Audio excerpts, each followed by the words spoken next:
Halo, selamat siang pemirsa Metro Siang kembali hadir ke hadapan Anda hari ini Sabtu 12 Agustus 2017. Kali ini bersama saya Hamdan Al-Kafi. Ya, dan saya Zakia Arfan. Hingga pukul 12 kami akan menghadirkan berbagai informasi terkini untuk Anda. Langsung saja kita mulai, inilah Metro Siang selengkapnya.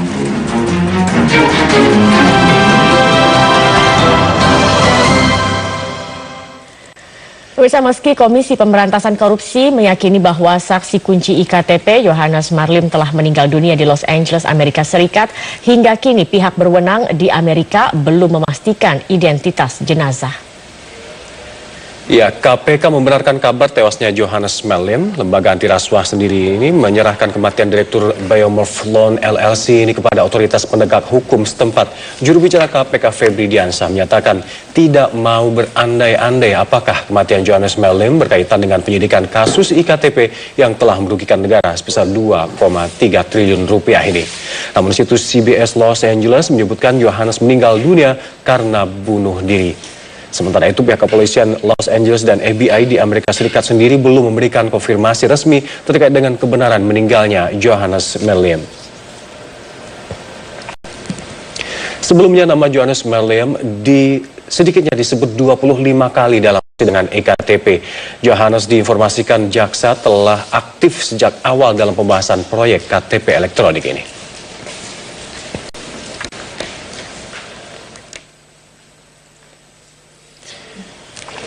Johannes Marlim adalah Direktur Biomorph Loan LLC, perusahaan yang mengerjakan sistem perekaman biometrik penduduk dalam proyek kartu tanda penduduk elektronik. PT Biomorph Loan menjadi subkontraktor untuk proyek konsorsium IKTP dengan nilai kontrak Rp4.000 untuk setiap data penduduk yang tersimpan di server.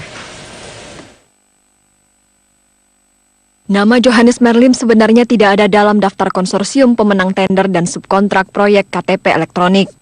Namun Direktur Biomorph Loan LLC itu disebut ikut menyiapkan tender proyek senilai 5,84 triliun tersebut pada September 2011.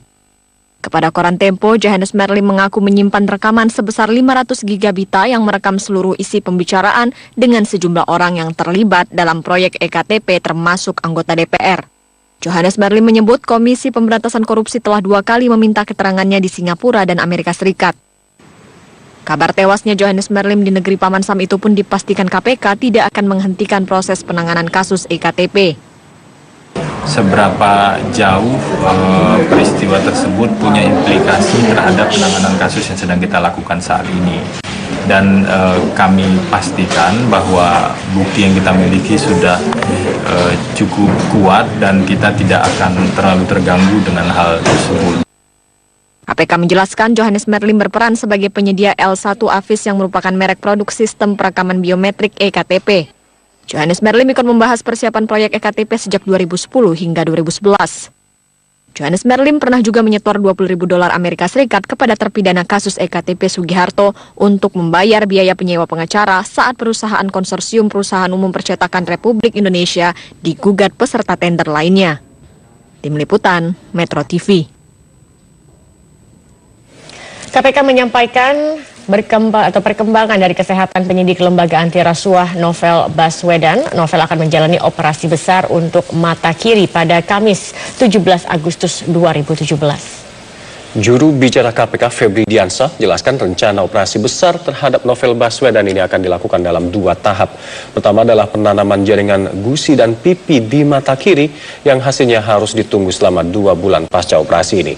Kemudian tahapan yang kedua ialah melepas serta melihat perkembangan penglihatan dalam 2 minggu. Sebelum menjalani operasi ini, Novel diharuskan beristirahat dan melakukan sejumlah persiapan. Terkait dengan perkembangan kasus penyiraman air keras, Novel sendiri sudah bersedia untuk dimintai keterangan oleh kepolisian. Novel berharap polisi datang ke Singapura sebelum operasi besar dilakukan. Kami berharap pemeriksaan ini tidaklah menjadi syarat mutlak ditemukan atau tidak ditemukannya pelaku, karena kami percaya ada kemampuan investigasi yang sudah dimiliki oleh tim dari Polri, dan informasi-informasi meskipun belum tertuang secara formil itu juga sudah disampaikan oleh Novel Baswedan.